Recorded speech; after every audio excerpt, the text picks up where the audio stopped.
పరిపూర్ణత్వం ఉండే పూజ అలవాటు చేసుకున్నారనుకోండి, మీ పూజ మీకు బరువు అనిపించదు. మీరు హాయిగా పూజ చేసుకుని వచ్చేస్తారు.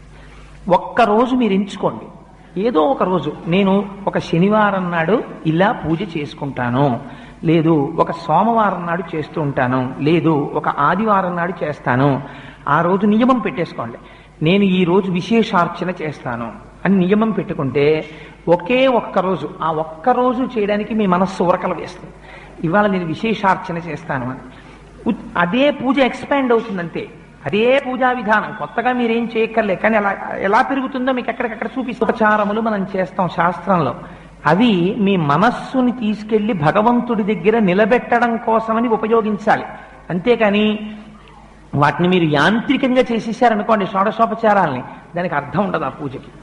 అది నడుస్తుందేమో కానీ మీ మనస్సు అక్కడ నిలబడదు. నిలబడ్డం కోసమే షోడశోపచారాలు. షోడశోపచారములంటే